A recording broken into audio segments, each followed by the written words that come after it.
Hello, Bravo bosses. This is the Bravo Investigator Podcast. I'm your host, Dana, and today we are talking about Summer House and Southern Charm. Let's get into it.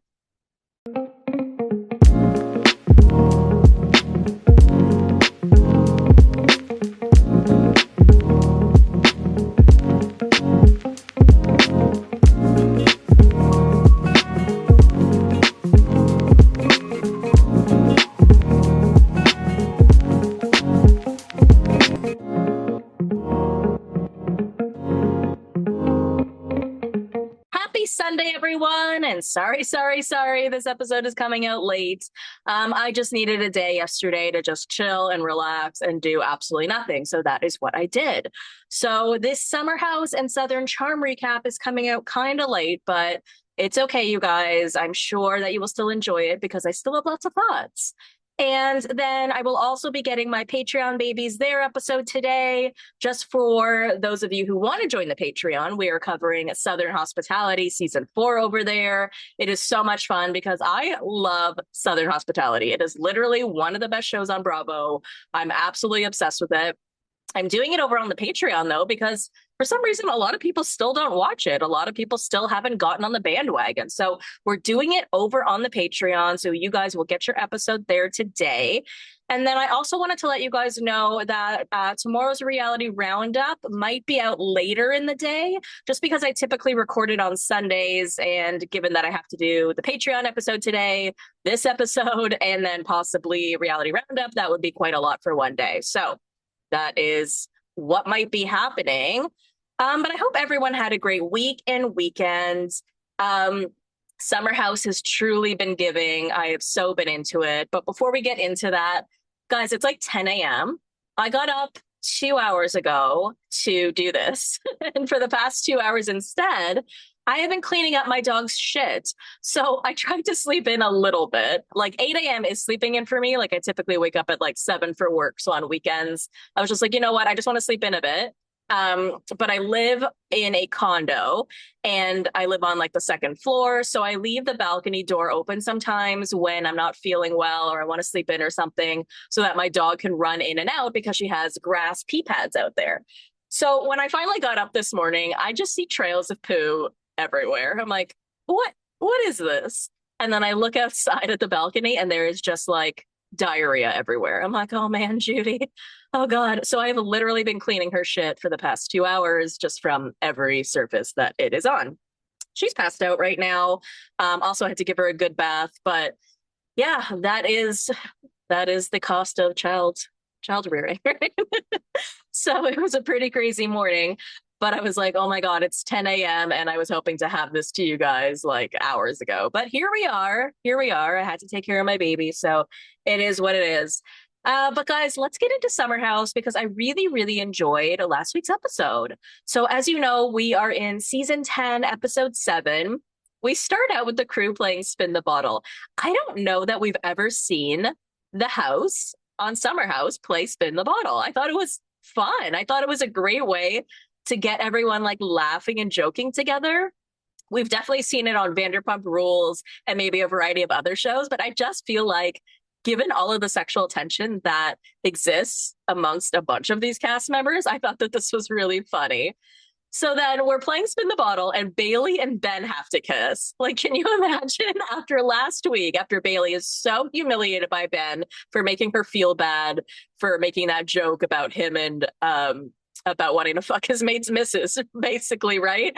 And so they end up kissing, and it's a good one. Like, they really leaned into it. And I appreciate that they both did that and gave it all they had because to me, it was very yes and it was very improv because if you were going to be like no I don't want to, then it just would have felt very like these people aren't like having fun, they're not giving into reality TV. So I really liked that. And then Kyle and Amanda had to kiss and it was awkward, you guys. Like watching old episodes of Summer House or Winter House or whatever it is that they're on, you do see them kiss all the time. It feels a little what's the word, like I guess, a little awkward to see because you're like, oh, I'm not used to seeing this in a while. But they have. But seeing this kiss, it just felt so like lackluster. And Amanda doesn't even say, like, oh, that was a good kiss. She's like, you smell like cheese.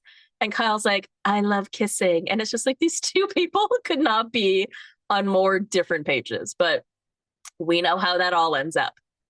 So then Wes sits next to Sierra as we're doing like the spin the bottle round table, whatever. And then he starts to touch her leg and then her side in front of everyone. It was so bizarre. Like, dude, not only are you sitting in a room of a bunch of other people, but America is watching. And then Sierra looks directly into the camera as if to say, like, what the fuck is this boy doing? Now, obviously, this is so confusing for the both of them. Sierra tells the camera that it's clear that they miss each other and are attracted to each other. And obviously, right? But I feel like the whole house of it all really plays into where we are with them. Reality TV forces you to be in rooms with people that you would never be in rooms with. Like, in real life, if Sierra and West had broken up, they probably would never see each other or speak again. But now they have to live in the same house year after year after year. Now, obviously, we see that play out very differently for Carl and Lindsay. But for Sierra and West, who are both attracted to each other still, and in my opinion, really only ended things because they wanted different things, not because they didn't like each other. It just, them continuing to live together and then add in alcohol, add in how hot they both are, it just like builds up that sexual tension, right? And so last year we had them not speaking at all because Sierra was still really hurt. But now we're a year out from that, and she's sort of in a place where she can flirt with him a bit. But then I guess drunk West is like taking that way too far because him touching her in front of everyone was just, it was wild. So then Ben and Bailey decide to make up. He actually comes into her room, gets into the bed. He's like, let's put our shit aside. And I really loved this. And even she tells him she appreciates that he leaned into the kiss and didn't like act like, ew, I don't want to kiss her. I love that he got into the bed because it's very summer house. And yeah, I think, I mean, I don't know about Ben because he has a serious girlfriend now, but I think that Bailey is definitely the future of this show. And so I'm glad that he didn't try to like alienate her for the rest of the summer because it just could have ended up swaying, not swaying, but like affecting our opinion of her if she was going to be like maybe a Debbie Downer for the rest of the summer based on how he was treating her. But basically, at the end of the day, she said that her crush for Ben is over. And I don't blame you, honey. So Kyle tries to shower with Amanda, but she says no. She's like, you go shower and then I'll go shower. And this was sort of another awkward thing. I mean, listen, at the end of the day, showering with someone is not all it's cracked up to be. It's sexy in theory, but one of you ends up wet and cold, right? The other one, it's not that fun a time, to be honest with you. It's a lot of trying to arrange yourself in certain directions. I don't know. Honestly, especially if you just want to like get it done, not sex, but shower, you just want to get in, get out so that you can move on with your day. Showering with somebody else really, what's the word? Like slows everything down. I appreciate him trying, but I think he has to realize like the point that they're at, and it's just really so far beyond a point where like they're gonna shower together. Like, let's be realistic. She thinks kissing you tastes like cheese, so that's sort of where I feel we are. So the next day, West does not remember anything when it comes to Sierra, but he does feel like he needs to talk to her because he doesn't really know where she's at. And then it almost feels like a tell me more situation with like Grease because we have the guys talking and then we have the girls talking. So Sierra and Amanda are talking about how flirty West has been with her this weekend. And Sierra realizes that it's because she's been too nice to him. And this is so true, right? Because he's really, really trying to pick up on any cues that she's giving. Because for 2 years or a year, I guess, she like would not speak to him and he was walking on eggshells. And so now every time she gives in a little, then he's like, oh, what does this mean? Right. And so, yeah, I totally think that because I don't mean it's her fault in any way, shape, or form. But yeah, he's trying to play into her social cues because, like he said, they don't talk during the week. They don't talk outside of filming. So he's just trying to move how she's moving. But I don't think he's moving in the right direction because touching her in front of everybody was way too much. I really am not with the rest of you guys, though, who believe that Sierra and Wes should be together. And I will just continue to reiterate this, you guys, because at the end of the day, Wes just does not want what Sierra wants. We've been seeing him, I mean, aside from the whole Amanda situation, we've been seeing him out on the town with girl after girl after girl. That is who he is. He's not even 30 yet. And I don't mean that to say he's young, because he's not that young, but he's I don't know if he'll ever be the marrying kind or the boyfriend kind, but he's just never been. And it just means that a girl like Sierra is only going to get hurt. But it puts them in a really precarious situation because they're attracted to each other and they like each other. And it's like, what do you do with that? But then I think that Sierra has learned from her past situations, which as we all should. And you look at the Austin situation, you're like, okay, this is a guy who is attracted to me, but does not want to be my boyfriend. And so eventually I have to cut this off because this is just hurting me. And I feel like West is the same situation, right? But it just makes it harder every time that they have to like be in the same house together, and every time that she lets her guard down and she flirts with him a bit. Now, two people who I actually would think would make a great couple are actually Bailey and Carl. So we get this scene of Bailey looking absolutely beautiful in the city. She's wearing like this long orange dress. It's almost like ankle length and it flares out a bit and it has these spaghetti straps. Oh, she looks gorgeous. And she's calling Carl to say that she sort of had a hard week and she wants to meet up with him during the week to just sort of catch him up on the weekend because he wasn't there. Now, apparently they had a great time and he wasn't like looking at her in that way, but now he is.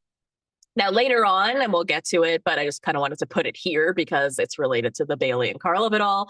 Later on at the house, Lindsay apparently talks to Carl about it and says that she spent a lot of time with Bailey this week. And she's like, yeah, go for it with Carl, but he won't have sex with you. Now, Carl defends this to the camera because he's like, Lindsay and I were not having sex because our relationship was in a bad place. But when our relationship was in a good place, she said sex with me was the best she ever had. And I just love that men feel they have to do that. Their egos get so bruised when someone says something about their ability to perform that they feel like they have to say something about it. And you know what, though? Do you guys remember that Danielle said that he wasn't good at sex as well? I think there is something there, possibly. I don't know what exactly, but of course I agree with Carl that, like, yeah, if your relationship's not in a good place, you're obviously not having sex that often. But I do remember Lindsay and Danielle especially even said it on Watch What Happens Live that like sex with Carl was like not that great. So just putting that out there, but still love me some Carl. And I guess they're not together in real time because we know that he was sort of seeing Benita a little bit in present day, which is too bad because I feel like Bailey is such a sweetheart. So back in the city, Kyle is telling Amanda that he's just not been sleeping very well. And Amanda's like, well, shouldn't you maybe like cut back on something that you're doing? Because I think it's all the stuff that you have going on that is contributing to your anxiety. Oh, that's so smart. And listen, I'm not judging Amanda for that. I'm judging Kyle, right? Like every time he's adding something to his plate, how can he have the audacity to complain that he just has so much and that he's so stressed out from it all? So then stop piling things on, dude. Now, Kyle says that DJing is what's bringing him the most joy right now, and that he's actually going to be signing with a manager. And Amanda's like, okay, how long are you going to be doing this DJ thing? Because I did not marry a DJ. And he says he sees this being a long-term thing. Dude, you are 44 years old. You see this being a long-term thing, like into your 60s? Are you kidding? Like, it's just so wild. But then he tells the camera that he doesn't understand at all how Amanda doesn't see it as a good thing. He sees it as him bringing in money. He sees it as him promoting Loverboy because they're bringing Loverboy into the venue. So he sees it as only a good thing. Now, I just find it wild that these two have been together for 10 whole years and they can be on such completely different pages. Like, think about a few episodes back at Apology June, where Amanda's saying to Kyle, you keep saying to me, I don't know what you need, Amanda. I don't understand what you want. But I keep making that extremely clear to you. I keep saying to you, I don't want you to go out late and party, point blank. And then you say to me, I don't know what you need from me, Amanda. That really reminds me of what's going on here. How they're on just such different pages, how they do not see things from the same way. For him to say, I don't understand how she doesn't understand how it's a good thing, What are you talking about? She's made it very clear that she doesn't feel like your relationship is in a good place because you are never home, because you are not spending time with her, because you are out drinking until the wee hours in the morning, which puts you in precarious situations where she ends up getting texts from other girls saying, hey, your husband is out doing things. That's why she doesn't see it as a good thing. That's why she doesn't see it as a good thing. That's why she doesn't see it as a good thing. Sorry that I have to repeat that 3 times, but sometimes I feel like people don't hear me unless I repeat myself. So I feel like I need to repeat myself that that's why she doesn't see it as a good thing. It is wild to me that these people are even together because I just don't understand how they are not able. You know what I mean? Like when you've been with someone for so long, you sort of become able to understand them even without words. But even with words, he just doesn't get her. It's I don't know, it's so confusing to me. So then we have this scene of Lindsay, Mia, Amanda, and Sierra sitting down to talk. And Mia says that she thinks Wes is in love with Sierra. See, I actually don't think that he's in love with her. I think he's very attracted to her. He's enamored by her. I don't think he knows what love is. I don't know that. I don't want to say he's not capable of feeling it, but I definitely feel like he's in lust with Sierra. I don't know. I know a lot of people think it, but I just want to be on more of the negative Nancy side on this whole thing, just because I don't know. I feel like if he was truly in love with her, he would take different steps. But I feel like he's still in the same place that he was 2 years ago, where he's not looking for what Sierra wants, right? And I feel like that's what he even said to Ben, where he was like, I just wasn't in that place at all. And Ben's like, if you were to be in a place to want a boyfriend, does she know that it would be her? And he's like, yeah, she knows. So I feel like, again, we're just still in a place where he's not ready. Now, Amanda says a lot would have to change on his end, and like, duh. Sierra says, though, that he will never say it. He's just the type of person that if he is in love with her, he's just not going to say the words. He's just going to sit there and say nothing. And that's really unfortunate because, listen, if it is true and he is in love with her and he's never going to say it, that's really on him for like being so afraid of his own feelings that he's willing to give up on something that could be really great for him just because of his pride. And that's just sad. She says that she's not a no on them having something again because Lindsay is trying to push her on it a bit. And she's like, I know for me that I would never, ever, ever get back together with Carl. And Amanda's like, we know, Lindsay, we know. So she's like, is there any possibility ever that you would consider West again? And she was like, okay, well, maybe. I can't say no, never. And I do love Lindsay's role this season where she's really pushing people to do their reality TV job, right? Like she's playing producer a bit. She's like asking the questions that we all need to know the answers to. And I love that. Obviously I wish she would be here more. I wish she was there every weekend. Obviously that's not realistic, but I love the role that she's playing. I love that she's close enough with the girls that she can be a part of the conversation, but she can also move story forward by literally spreading gossip between the people, right? She's like getting the story moving, getting the ball rolling. I love that. So we have this scene where the crew go out for dinner and we get a lot of fourth wall breaking, which I actually really love. So first we have KJ talking about his budding relationship with Dara and how he likes her so much. Now I did not see him on Watch What Happens Live this week, but I did see the clips and Dara was in the audience and they were talking about being in love and how they're so happy. So I'm happy for them. I am curious though if Dara was always supposed to be on the cast or whether she became maybe more so like a friend of after she and KJ started dating because she hasn't stayed at the house yet, has she? Has she slipped over at the house? I feel like she hasn't. Um, Maybe during that one party early on. I don't know, but I'm just sort of curious.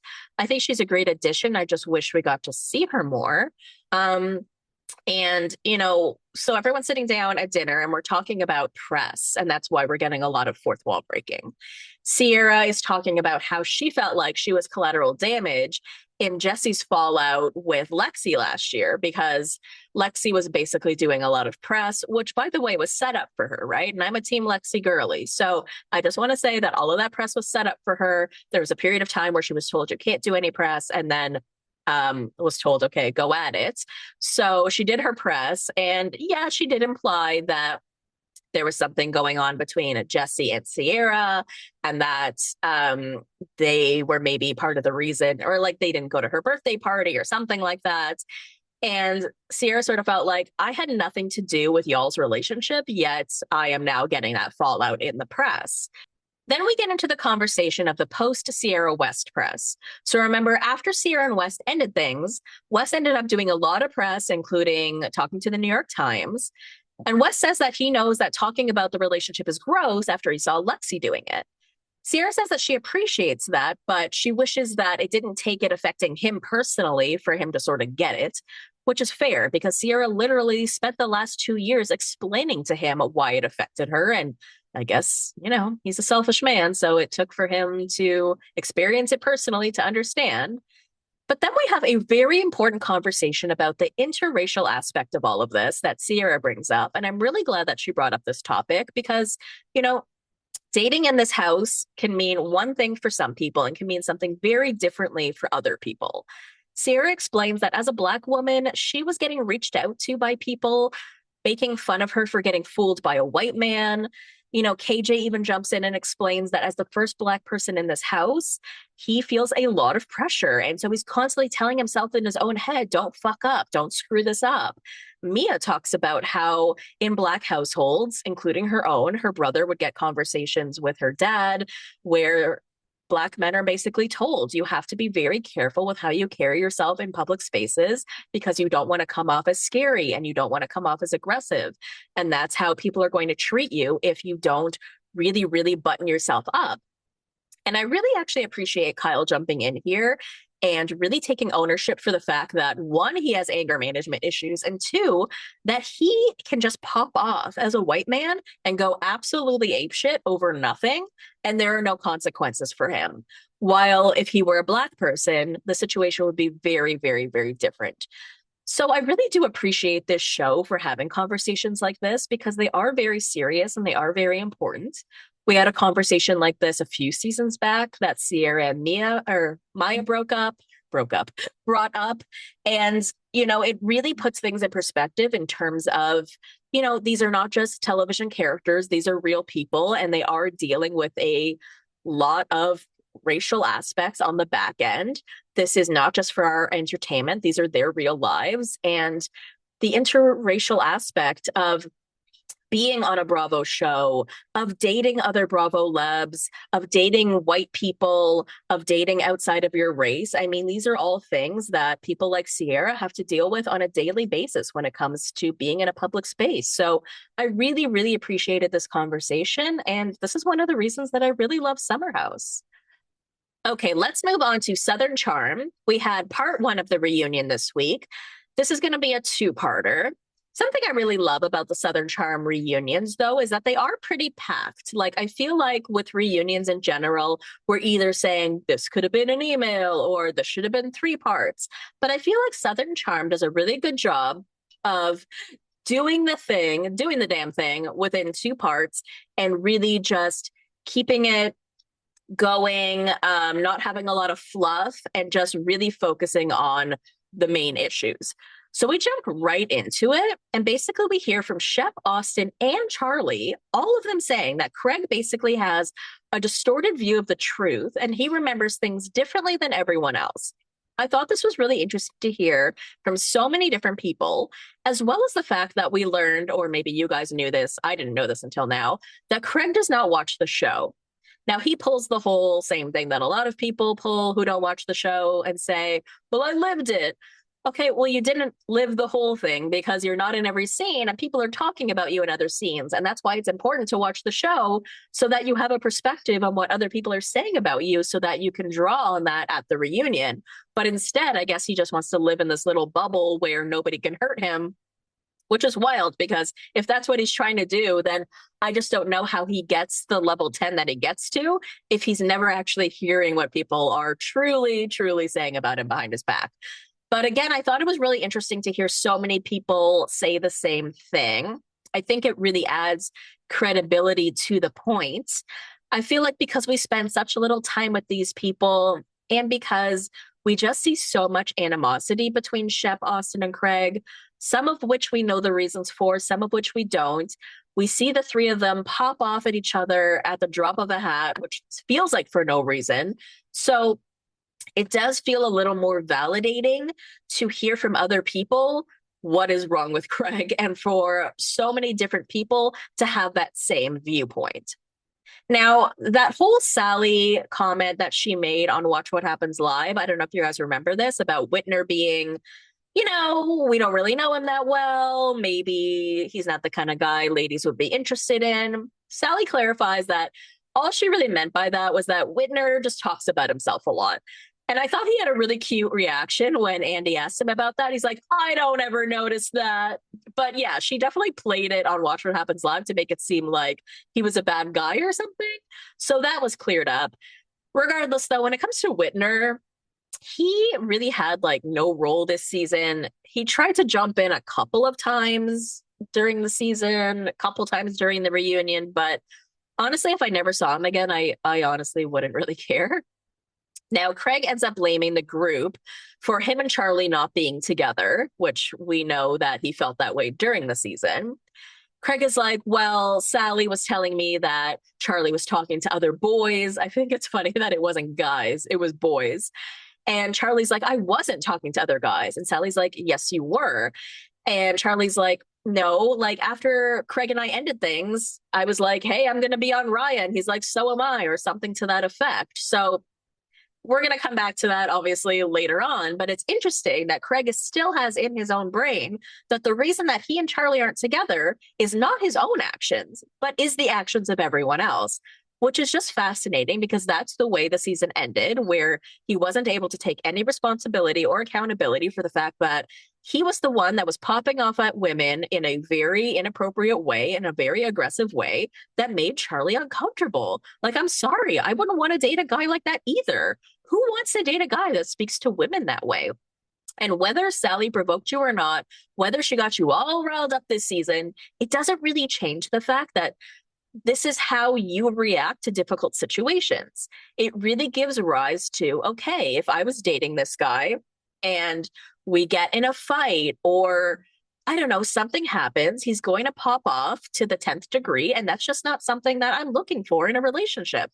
And so it's almost like, thank God that things played out the way they did so that Charlie was able to see who he truly was, right? I mean, I think Craig at the end of the day is a nice guy.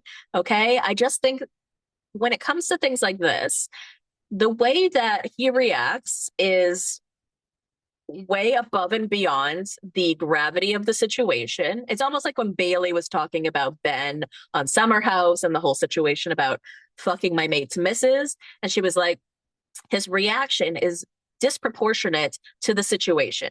And that's what I feel like Craig does all the time. And that can be really embarrassing for someone in a relationship. I'm sure that Paige was very embarrassed by that. It can also like escalate to something else, right? I mean, you don't want like your man getting in fights with people either because he's just going on level 10 about something that is so small. But it's mostly about the yelling at women, quite frankly, right? Like, I personally would not want to date somebody who's yelling at my friends and yelling at other women for absolutely no reason. Or even if there is a reason, it's still just completely not okay. And I feel like he really needs to do some introspection. And I feel like part of the reason he doesn't do that is because he doesn't watch the show. He doesn't allow himself to hear what people are saying about him. He lives in a land where ChatGPT is constantly lifting him up and bumping him up and telling him he's the greatest thing since sliced bread. And so he's just living in this bubble where he can do no wrong. And I really feel like that's not conducive to a realistic life. But let's move on because Molly is apparently dating a 56-year-old musician. She's really happy. So I'm happy for her. I mean, we've seen Molly trying to date a little bit here and there. She is so incredibly talented. She's so interesting. I almost think that she is too good for this show in many different ways, just because she just I almost wish she could go on like America's Got Talent or some other show where she could really showcase her talents in a way where it would be appreciated. We do get into the topic of Molly's labia because why not? Vanita does apologize to Molly, and she says that she did apologize to Molly at the time when filming happened. She also apologized when it aired. Now, Sally, fair enough. I kind of have to agree with Sally on this one. She didn't think the whole Molly's labia thing was a secret because Vanita told her about it on camera. I agree, right? Like, Vanita should not have been the one to bring it up on camera to Sally. But once it's on camera, right? I would feel the same way. I'd be like, all right, yeah, I guess it's not a secret, so I'm gonna bring it up. Did Sally do it with malintent? Yeah, probably. But again, it's already been said on camera, and I feel like the one who smelt it dealt it. You know what I'm saying? So Madison is living her best life with her husband who supports her and her career. She talks about how she just feels like she's really winning in life. She came from a place where she was a single mom trying to make ends meet. And now she has a business, an amazing husband, two amazing children. And you know how Madison has that crooked lip? Well, apparently that was passed down to her from her dad, whose name was Teddy. And she named her daughter Teddy. And Teddy, she thinks, has the same crooked lip. So it's a really adorable thing that she's been able to pass this down from generation to generation.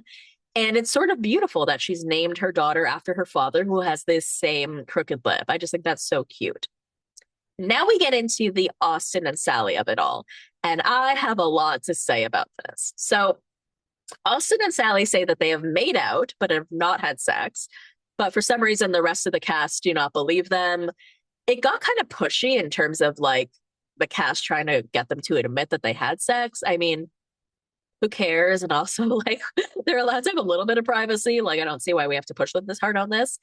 Now, Austin seems really ashamed because Audrey didn't like Sally.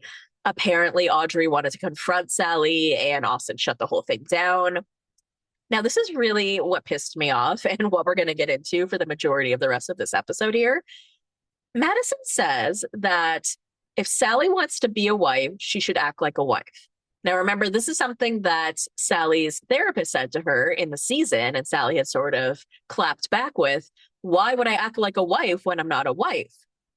Now, Madison says that she feels this way based on conversations that she's had with Austin, where he said that if Sally wasn't running the streets, he would look at her in a different light than just a hookup.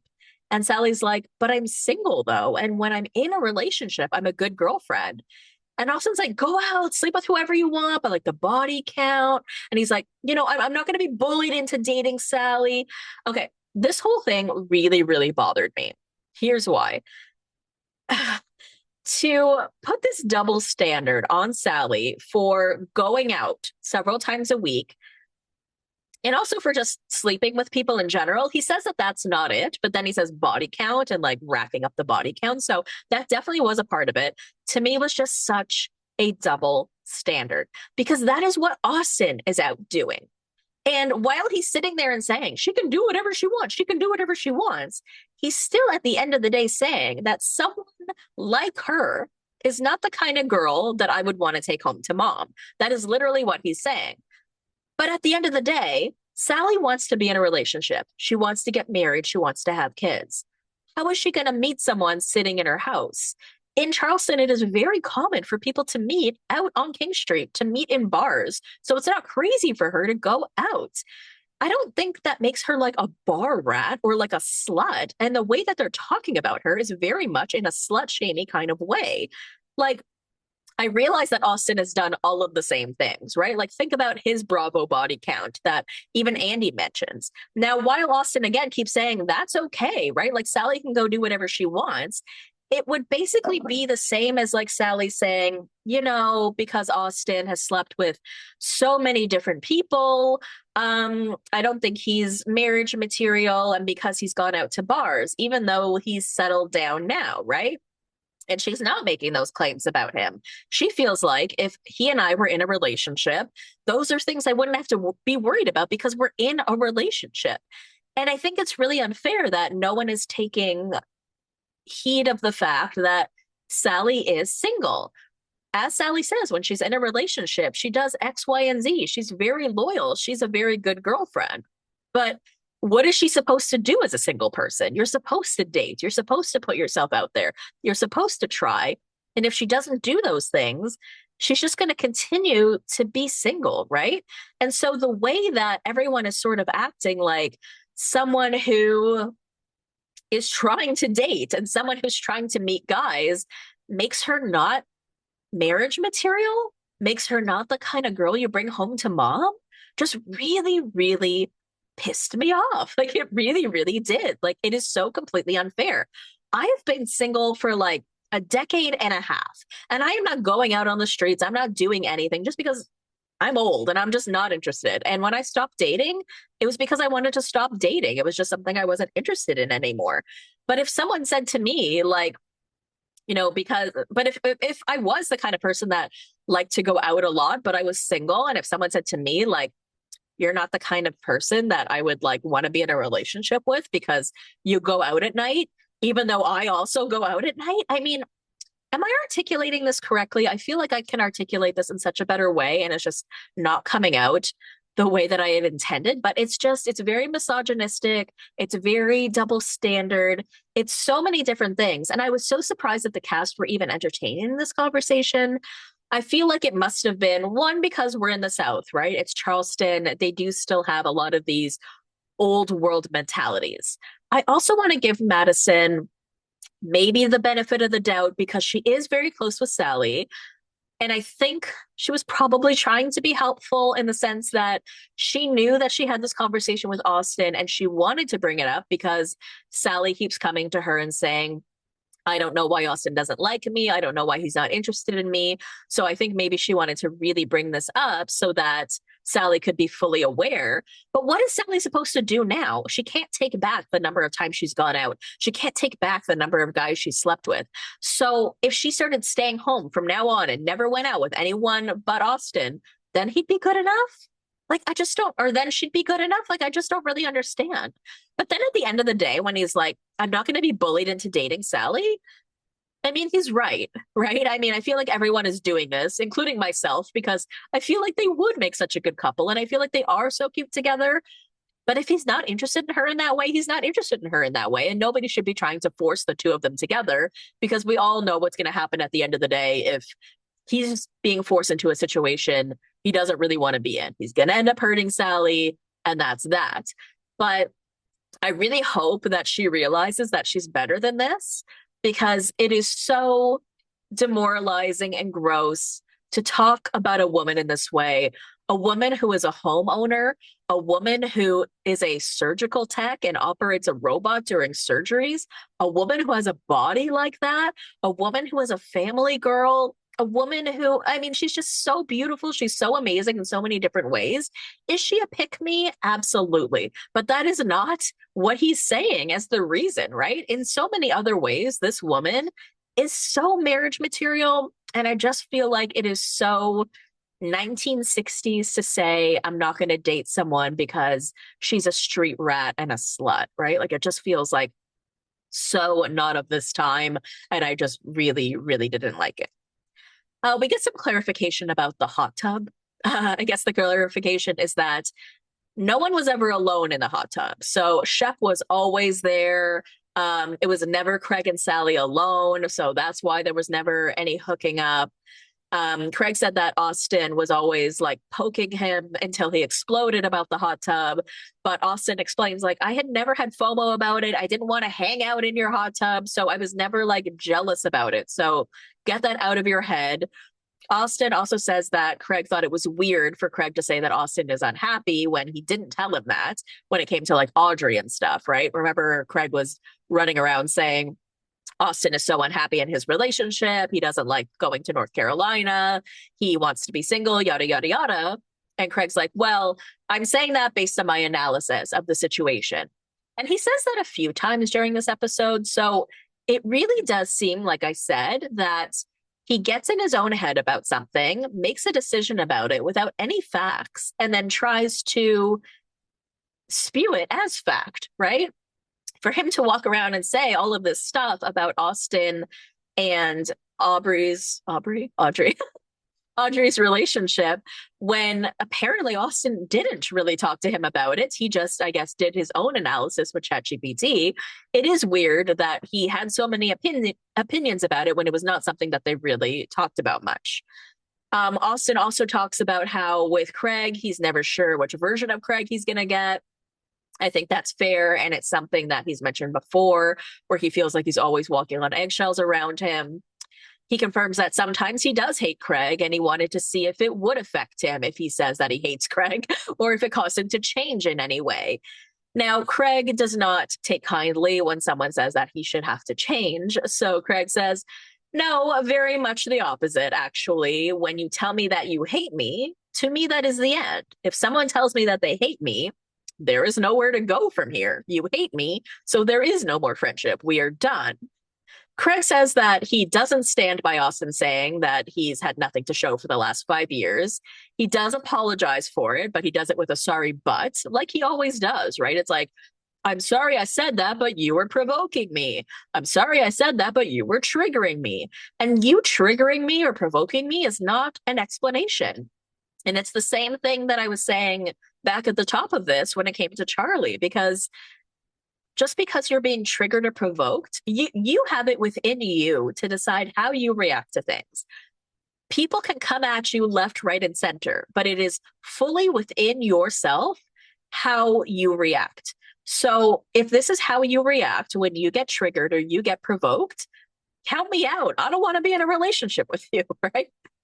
So Craig says that off camera, he's a completely regular person, but on camera, he's put in a pressure cooker.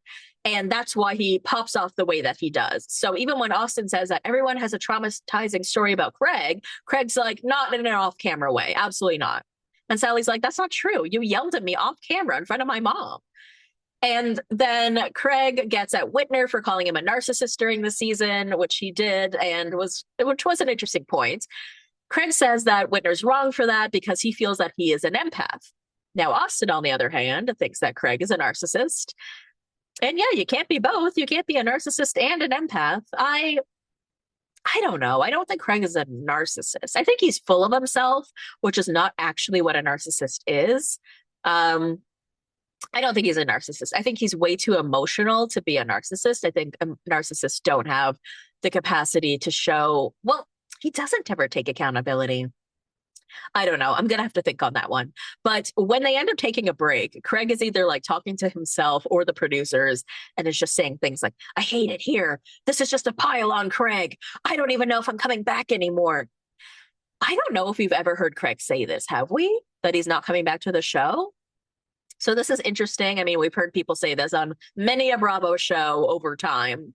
I don't know if this is something that he wouldn't come back to. It doesn't seem like he really has a lot of friends left in the group or a lot of allies. Also doesn't seem like he enjoys being on the show very much. So I don't really know. Would you guys want to see Southern Charm without Craig? The show does really center around the main three guys being Shep, Austin, and Craig. Austin and Craig don't look like they're ever going to be friends again. Craig is freaking everybody out with the way that he treats people. So I really don't know. I don't think the show is over. I feel like I'm still here for it. I'm still willing to keep watching it. Craig also exploding in front of everybody, while it is wild to watch, it is something to watch, right? So I don't like hate it. So yeah, I feel like I'm still here for Craig on Southern Charm. I feel like it's still kind of an interesting watch, but I don't know. I don't really believe him when he says that he doesn't know if he'll come back. All right, guys, that is the end of the episode. I hope that you enjoyed it. If you want some more material, you can head over to patreon.com/the Bravo Investigator Podcast, where I am covering Southern hospitality. You can follow me on Instagram, TikTok, and Threads at the Bravo Investigator. This episode was audio only, but you can watch the audio version on YouTube. So subscribe over there, join the Facebook group, and I love you, BBs. I will see you next time. Thank you for listening to the Bravo Investigator Podcast. For more content, head over to patreon.com/the Bravo Investigator Podcast. Follow me on Instagram, TikTok, and Threads at the Bravo Investigator. If you enjoyed the show, leave a 5-star review. Love you, BBs. See you next time.